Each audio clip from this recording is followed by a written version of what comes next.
အားလုံးပဲမင်္ဂလာပါခင်ဗျာ မင်္ဂလာပါရှင် Sally Fun with Fan စီစဉ်ကနေကြိုဆိုလိုက်ပါရခင်ဗျာကျွန်တော်ကတော့ဒီစီစဉ်မှာ MC အဖြစ်တာဝန်ယူဆောင်သွားမယ်ပိုင်သစ်ဖြစ်ပါတယ်ခင်ဗျာ တော်ကတော့ဤတင်စာတော်ဖြစ်ပါတယ် ဟုတ်ပါတယ်ခင်ဗျာ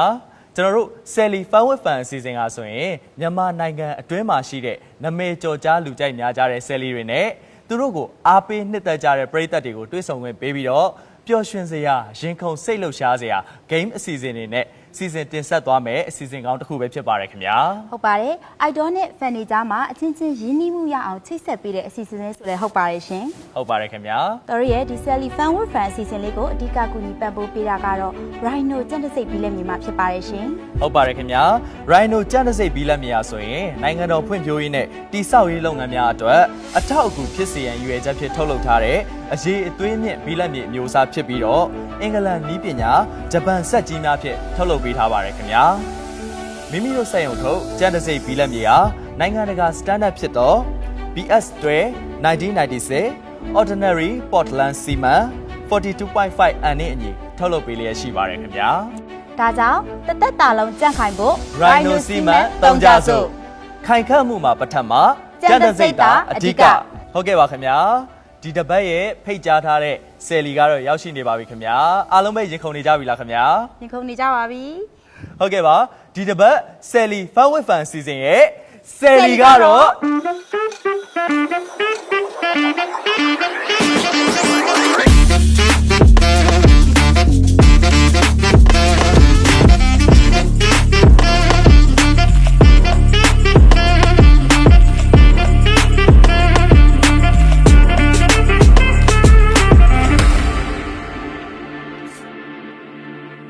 ဟုတ်ကဲ့ပါရှင်တော်ရဲ့ရင်ခုန်စရာကောင်းတဲ့ Sally Fun with Fan အစီအစဉ်လေးကိုစတင်ဖို့အတွက် fan လေးတွေကိုဖိတ်ခေါ်လိုက်ရအောင် ဟုတ်ကဲ့ပါတော်ရေအဲ့ဒါဆိုရင်ကျွန်တော်တို့ Sally Fun with Fan စီစဉ်မှာပါဝင်သွားမဲ့ fan လေးများကိုဖိတ်ခေါ်အပ်ပါတယ်ခင်ဗျာမင်္ဂလာပါခင်ဗျာ မင်္ဂလာပါ အားလုံးပဲမင်္ဂလာပါ ကဲပါ fan လေးတွေကလည်းလှတယ်နော်အားလုံးမင်းသမီးလုပ်လို့ရတယ်အားလုံးပဲမင်္ဂလာပါ မင်္ဂလာပါ အားလုံးနဲ့တွေ့ရဝမ်းသာပါတယ် တားပါတယ် ပါတယ်အဲ့ဆိုလို့ရှိရင်နာမည်လေးတွေမိတ်ဆက်ကြမယ်ပေါ့နော်အဲ့တော့ဒီဘက်ကစပြီးတော့မိတ်ဆက်ပေးပါအောင်ညီမလေး ပထမဆုံးနာမည်လေးနဲ့ပေါ့နော်ဘယ်ကနေလာရောက်ပြီးတော့ရှင်ပြန်ဖြစ်တာလဲဆိုတာကိုပြောပြပေးပါဦး ချိုကိုထပ်ပါမြောက်ကလာလာပါ ညောက်ကလာဝေးတယ်နော် နီးပါလေလာကျင်တော့ โอเค အော်ဒါဆိုရင်ကိုနေထုတ်ကိုပဲချင်းကစပြီးတော့အားပေးတာတော့ တက္ကသိုလ်အကျောင်းသူအရွယ်တော့ပေါ့ တက္ကသိုလ်ကျောင်းသူ ကိုယ့်ရဲ့အိမ်ကက်ဆက်ဇလန်တွေမှာပါနေ အော်ကဆက်ဇလန်အတွဲမှာ ဖွားဖွားနဲ့အတူတူအားပေးတာပေါ့ ဖွားနဲ့တူတူအားပေးတာ ပပနဲ့ ဖွားဖွားနဲ့ ဩ အမြဲအဲ့လိုကျောင်းဝပြန်အောင်အမြဲကိုယ့်ရဲ့ဇလန်လေးကြည့်ရအောင် ကြည့်ရ ဟောအခုတော့အကြောင်းပြီးသွားပြီလား ပြီးသားကြီး ဘယ်နှစ်လောက်ရှိပြီးတော့အားပေးတာအဲ့ဒါဆိုဖန်ဖြစ်တာ ကြာပြီပေါ့14 15လားအဲ့လောက်ရှိ အဲ့လောက်ပြောတော်တော်ကြာပြီပေါ့အမားကပြိသက်ကြီးပါ တကယ်အမာကန်ပရိသတ်စစ်စစ်ပါခင်ဗျာ မလေး ချစ်လဲချစ်ပါတယ် ဟုတ်ဟုတ်ပေါ့နော် ဒီကနေ့ရောနိုင်အောင်ရှင်းပြိုက်ပါလား နိုင်မှမသိဘူး ဟောလဲဆိုလုံးဝအမာကန်တယောက်ဖြစ်တဲ့အတွက်ပေါ့နော် ဟုတ်ဟုတ် ကျွန်တော်တို့မေကွန်းတွေကလည်းဒီထဲမှာ game တွေပါတယ် ဟုတ် ပါတော့လွယ်လေးတွေဖြစ်မှာပါအဲ့ဒီအတွက်ပေါ့နော် ဟုတ် ဟုတ်ကဲ့ပါအဲ့ဒါဆိုရင်နောက်ထပ်တစ်ယောက်နာမည်လေး မင်္ဂလာပါရှင်စုပြေဆုံးနိုင်ပါရှင်တင်ငန်းကျော်လာပြိုင်တာပါရှင် တင်ငန်းကျော်လာပြိုင်တာ သင်္ကန်းကျုံးဆိုရင်တော့ကျွန်တော်တို့နီးပါတယ် နီးပါတယ် လာခြင်း နီနီလေးပါ ဟုတ်ကဲ့ပါ ဟုတ်ညီမလေးရောကြာပြီလားကိုနေ ကြာ ထုတ် ပြီ အား လား ပေး ဆို တာ တော့ညီမလေးရဲ့လည်းအဲ့လိုပြောပဲကက်ဆက်ဇလန်တွေရနေစပြီးတော့အားပေးရပါဟိုအဲ့တော့ကတော့ state ကျောင်းသူပဲရှိသေးတယ် state ကျောင်းသူပဲရှိသေးတယ်အဲ့ခေတ်ကစပြီးတော့အားပေးရပေါ့အဲ့တော့ဖုန်းလေးပိုင်းမပေါ်သေးတော့အကိုပေါ့နော်အဲ့လိုမျိုးအဲ့လောက်ကြီးတော့မသိဘူးဒါပေမဲ့အဲ့ဇလန်တွေမှာပဲအဲ့ကက်ဆက်ဇလန်တွေမှာပဲပေါ့ အရင်ကြိုက်တယ်ဘာလို့လဲဆိုရင်ကိုယ်တိုင်တရုပ်ဆောင်တာတဲ့အဲ့ဒီနောက်ခံစကားဖွင့်ပြီးတရုပ်ဆောင်တာအရန်ပူခတ်တယ်ဟုတ်တယ်အဲ့ဒါအောင်မှတော်တော်ချီးကျူးပါတယ် အဲ့တောင်အဝင်ခွင့်ကြအောင်လုပ်နိုင်တာပေါ့နော် ဟုတ်ပါတယ် ဟုတ်ကဲ့ အဲ့ဆိုရင် ဒီဘက်ကညီမလေး အလဲ ဟိုညီမနာမည်ကဆုစုစောပါမြောက်ကလာနေလာတာ ဆုစုစော ဟုတ် ဆူဆို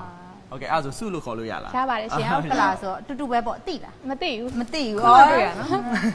ဟုတ်ကဲ့ပါအဲ့တော့ကိုနေထုတ်ကိုရောဘယ်ချိန်တည်းကအားပေးခဲ့တာလဲ ဟွာလော်ရဲအမအလုပ်လုပ်အောင်ပါလေအဲ့တဲကနေပြီးတော့အားပေးတာအခုချိန်ထိပဲ အဲ့ဆိုအနုပြလောက်တောင်းဆိုနေ ဟွာ10နှစ်ကျော်ပြီ ဝေါ အားလုံးက service ကရင့်ရည်ကြီးပဲနော်ဒါကြိုင်ဆိုင် fight ကြတော့မှာ ကြိုင်ဆိုင်အဲ့ဆိုရင်တော့အားလုံး ကြိုတင်ပြီးတော့ပြင်ဆင်ထားပါနိုင်အောင် fight ရမယ်နော် ဟုတ်ကဲ့ပါ ဟုတ်ကဲ့ပါဟိုကမိတ် မ ဆက် င်္ဂလာပါ မင်္ဂလာပါ ဇွန်ပွင့်ဖြူဖြစ်ပါတယ် ဗျာ ဇွန်ပွင့်ဖြူပါ ဇွန်ပွင့်ဖြူနာမည်လေးကဇွန်ပန်းလေးနဲ့ပေါ့ဟုတ်ကဲ့ပါကျွန်တော်တို့ဘယ်ကနေပြီးတော့လာရောက်ရှင်ပြိုင်တာလဲခင်ဗျာ ကျွန်တော်ဒီရန်ကင်းရမယ်ရှင် ရန်ကင်း ဟုတ်ရန်ကင်း ရန်ကင်းဆိုရင်လည်းလာခြင်း ဒီနီးလေးပါပို့နီးသွားတာ ပါ ပေါ့ ဗျာ ကိုနီးသွားတာ ကိုနီးသွား ကြာပြီလားညီမလေးကိုနေချိုဖန်ဖြစ်တာ 2016ဆောက်ခွန်လောက်တည်းက 2016 အဲ့ တော့ တော့ဟိုညီမမသိဘူးအမေကပြောပြလို့သိတာကိုနေတော့အမေကအရင်ဖန်ဖြစ်တာ အဲ့ဒါဆိုအမေကအရင်ဖန် အမေကအရင်အမေကဟိုတော့ကက်ဆက်ဇလန်တို့ရဲ့သူကနေတိုင်းကြည့်တာ TV ကနေသူပြတော့မှကိုလည်းလိုက်ကြည့်နေသဘောကျပြီအဲ့ဒါအားပေးရ အဲ့ဆိုဒီပြိုင်ပွဲပြိုင်တော့အမေက sporting ပေးလား sporting ပေးတာ သူပဲမနှက်ဆိုလဲသူပဲနှိုးတာ နှုတ် အဲ့လို ပြီး မျိုးနေတိုင်းဆိုရင်အလောက်ကပြန်ရောက်ပြီဆိုတာနဲ့ကိုနေထုတ်ရဲ့ဗီဒီယိုတွေပဲကြည့်ဖြစ်နေတာသူအင်တာဗျူးတွေအကုန်လုံးဟုတ် တကယ်ကိုအားပေးတဲ့ပရိသတ်စစ်စစ်တွေပေါ့နော်ဒီနေ့ရောအမေကဘာမှလိုက်သေးလဲ အမေကကိုနေထုတ်ပဲကြည့်မနေနဲ့တဲ့တေးချာဖြေရော ဖြေရောဒါတော့မှားမှာပေါ့နော် မင်းသားကိုမျက်နှာလေးလဲကြည့်တော့ကြည့်ရမှာပေါ့နော် ဘာလဲဆိုမိကောင်မှာဆိုလို့ရပြီးသားရတာတိပြီးသားရတာ ပြန်ပြောရမယ်လေဒီကနေ့မင်းသားကတော့ဘလို့လေးကြည့်ကောင်းနေတာပြန်ပြောရမယ်လေနော်ပြီးတော့မိကုန်းလေးလည်းတေချာစဉ်းစားပြီးဖြေပါလို့ကြိတ်လေးကြရလေဟုတ်ကဲ့ပါအဲ့ဆိုနောက်ထပ်တစ်ယောက်မိတ်ဆက်ပေးပါ ဟု ဦး တ်ကဲ့ပါနာမည်လေးကတော့ Nan Theory ဆိုဖြစ်ပါတယ်ထောက်ချက်ကနေပြီးတော့လာပြီးတော့ရှင်ပြိုင်တာပေါ့နော် ထောက်ကြ ဟုတ်ကဲ့ ထောက်ကြဆိုအမွေးကြီးပဲ အဝေးပဲမနဲ့စော်ရေးထား ဘယ် ပြီး ချိန်နဲ့ထားလာတော့မသိဘူး မနဲ့9နာရီတည်းကထားတယ် Oh my god ဒီကိုရောက်တဲ့အခါမှာလည်းအစိုးဆုံးရောက်နေကြတာ ရောက်တယ်ဟုတ်တယ်စိုးစိုးရောက်နေတာဒါစိတ်လှုပ်ရှားနေရလားဟလား စိတ်နည်းနည်းရှင်တုံနေ တုံနေရအောင်နော်အေးစေးပါ နာ နော် မည်မှာနန်းပါတော့လေတိုင်းရ ဟု င် တ် သူ ကဲ့ လေးလား ဟုတ်ကဲ့ရှင်စက်ပါတယ်ရှင်ရှမ်းစက်ပါတယ် ရှမ်းဆက်တယ်ရှမ်းမလေး ဟုတ်ကဲ့ပါ ဟုတ်လားမလည်းတောင်းကြည့်ရပဲ အာဟုတ်ကဲ့ အဲ့ဆိုအမျိုးတွေစုံနေရပါ မျိုးတွေစုံနေတာအခုမှ ဟုတ်ကဲ့ပါအဲ့ဆိုရင်ကိုနေထုတ်ကိုဘယ်ချိန်ကလေးကအားပေးခဲ့ရလဲခင်ဗျာ အဲ့လိုကဆန်းဇလန်လေးတွေကပဲကြီးဖြစ်တယ်အရန်ကြိုက်သွားတာတော့ကျင်ဖော်ဇလန်မှာအခုအရန်ကြိုက်သွားတာပေါ့နော် မခံဖြစ်သွား အိမ်တအိမ်လုံးကလည်းအိုက်ဇလန်လေးမှာအခုအရန်ပဲကြိုက်တဲ့သဘောကြကြ တအိမ်လုံးကြိုက်ကြတာ တအိမ်လုံးကြိုက်တယ် ဒီကနေ့တအိမ်လုံးရဲ့ကိုစားပြု ဟုတ် တယောက်ရောက်လာပြီ ဟုတ်ကဲ့ အဲ့တော့အားလုံးကိုနိုင်အောင် fight ပါလား ဖိုင်မှာပေါ့ great great ကြီးတွေပဲနော် great ကြီး လူတော် ပါ fight ကြမလဲဆိုတော့တော်တော်ရင်ခုန်နေပြီ ဒီကနေ့အစီအစဉ်မှာတော့တကယ်အမာခံပရိသတ်စစ်စစ်တွေရောက်ရှိနေတာဖြစ်ပါတယ်ခင်ဗျာအဲဒါကြောင့်မလို့အရန်ရိတ်ခုန်နေပြီ ရန်ရိတ်ခုန်နေပြီကိုယ်တော်က ဘယ်သူတွေနိုင်သွားမလဲနော် ဟုတ်ကဲ့ဝင်းနာစုယူဘသူကများရသွားမလဲစိတ်တော့မရှားပါနဲ့ကိုယ့်ကိုယုံကြည်မှုထားပါစိတ်အေးထားပါနော် ဟုတ်ကဲ့ပါအဲဒါဆိုရင်အခု fan လေးတွေလည်းရောက်လာပြီဆိုတော့ကျွန်တော်တို့ဒီကနေ့ Sally Fan with Fan အစီအစဉ်မှာအဓိကဖိတ်ကြားထားတဲ့ကျွန်တော်တို့ Sally ကိုဖိတ်ခေါ်ကြပါတယ်ခင်ဗျာ Sally Fan with Fan အစီအစဉ်မှာဖိတ်ကြားထားတဲ့တရုတ်ဆောင်မင်းသားကျော်နေထုတ်ကိုစင်မြတ်ထတို့ဖိတ်ခေါ်ရပါတယ်ခင်ဗျာ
Hey guys မင်္ဂလာပါ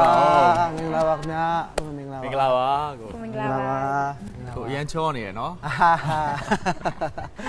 Thank you ဒီကနေ့အမာခံ fan တွေကလည်းရောက်ရှိနေပြီဘာလို့လဲဆိုသူတို့ကအားပေးခဲ့ရလဲကြာပြီ ဟုတ်တယ် အရန်ချစ် ဟု ကြ တ်တယ်ဟုတ်တယ်ကျွန်တော်ဆွမ်းအောက်မှာနားထောင်နေရအကုန်လုံးလေ 10နှစ် နော်10နှစ်ကလာဆိုရင်နေရအောင်မို့တာကျွန်တော်အောက်မှာထိုင်ပြီးတော့အရေးတွေပျော်နေရသူတို့ကြည့်ပြီးတော့ အာ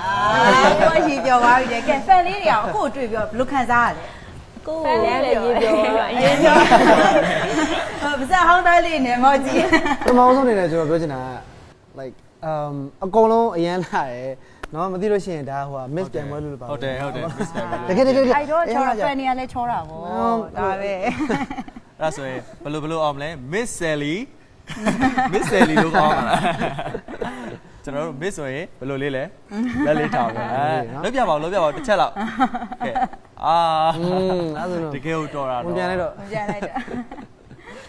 ဟုတ်ကဲ့ပါမင်းသားရောဘယ်လိုခံစားရလဲဖန်နေနဲ့အခုလိုထိတ်တိုက်တွေ့ပြီဆိုတော့ ကျွန်တော်တော့ဘယ်လိုခေါ်မလဲစင်ခွန်နေပေါ့နော်ရင်ခွန် excited ဖြစ်တယ်ပြီးတော့ဟိုပါပေါ့နော်ဖြစ်နိုင်တော့ငါ့ရောလုံးအောင်ဝင်ဖြစ်စေချင်တာပေါ့တော့ရှုံးစေချင်တာမရှိပါဘူးပြီးတော့ဟိုဘက်ကဆိုထောက်ကြလာနော် ဟုတ်တယ်ထောက်ကြအဝေးတယ် လာအဝေးရလာပြအတွက်ဒါကတော့အကောင်လုံးကိုကျေးဇူးတင်ပါတယ်ဒါပေမဲ့အဝေးရလာပြညီမလို့ကျေးဇူးအများကြီးတင်တယ် ကိုလည်းကျေးဇူးတင်တ ဘာ ယ် လို့ဆိုလို့ရှိရင်လည်းအိမ်ရမျိုးလေးပြောလိုက်ပါသူတို့ကဘယ်တော့ဒီဘောကောင်းကြအောင်ဒီနေ့ပြန်လို့ရှိရင် ရမ်းချောတဲ့အကြောင်းပြော အရင်ဆိုတဲ့အကြောင်းလေးလည်းပြော ဟုတ်ကဲ့ပါခင်ဗျာ ဟုတ်ကဲ့ပါကျွန်တော်တို့ဒီကနေ့အစီအစဉ်မှာဆိုရင်ကျွန်တော်တို့ဒီမှာ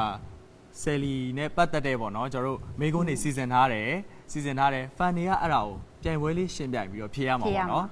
အဖြေမှန်မှန်ကတော့ဆယ်လီကပဲဆုံးဖြတ်မှာ ကိုနေထုကပဲဆုံးဖြတ်ပေးမှာ ဟုတ်တယ် အဖြေကိုကိုနေထုကပဲပြောပေးမှာ ဟုတ်ပါတယ် ဒါကိုအကြောင်းကိုဘယ်လောက်ထိတိလဲနော်ဒါကိုဘယ်လိုအားပေးလဲဆိုတော့တင်သမျှဗီဒီယိုလှုပ်ရှားမှု activity တွေကိုကဘယ်လောက်ထိကြည့်လဲအဲ့ဒါကိုအကုန်လုံးကနေပြီးတော့မှ โอเค နော်ဆုံးဖြတ်ပြီးသွားမှာ ဟုတ်တယ် နော် ကျွန်တော်နောက်ဆုံးဆုံးဖြတ်ပေးရမှာ ဟုတ်ကဲ့ ဟုတ်ပါတယ် ဖြေရမှန်လားမမှန်လားဆိုတာ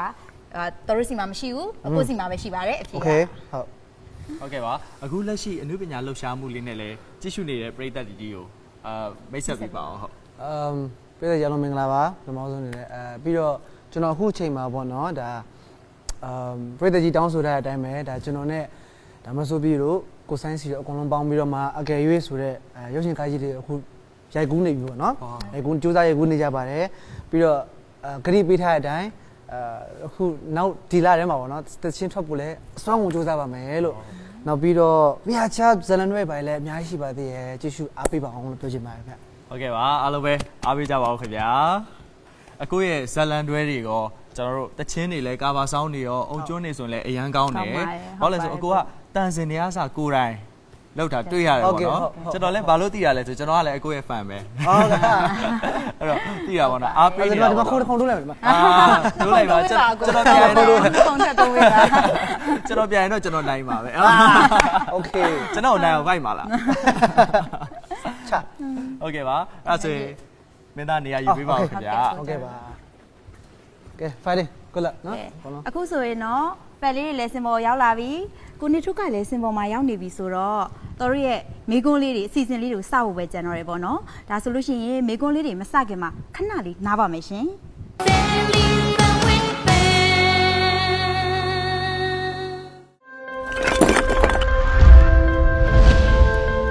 ရေသွေးမပြေးွားတဲ့ပစ္စည်းများကြောင့်အခုတော့ကျွန်တော်တို့မိသားစုတွေစိတ်ညစ်နေကြရပြီတော့ကျန်တဲ့စိတ်ဒီလက်နိုင်ငံတကာစံချိန်စံညွှန်းများနဲ့အညီထုတ်လုပ်ထားပြီးခင်မီစက်ယုံကြီးများမှာမြန်မာနိုင်ငံ၏ပထမဆုံးသော dry process နည်းဖြင့်ထုတ်လုပ်ထားပါရေရှည်ခိုင်ခန့်မှုအကောင်းဆုံးနှင့်မူလလက်ဟောင်းအစစ်အမှန်ကျန်တဲ့စိတ်ဒီလက်ကျန်တဲ့စိတ်ပြီးလက်မြေကိုသုံးလိုက်တော့ခိုင်ခန့်လုံခြုံစိတ်ချရတဲ့ကျွန်တော်တို့အိမ်လေးမှာမိသားစုတွေတသက်လုံးပျော်ပျော်ရွှင်ရွှင်နေထိုင်သွားလို့ရပြီပေါ့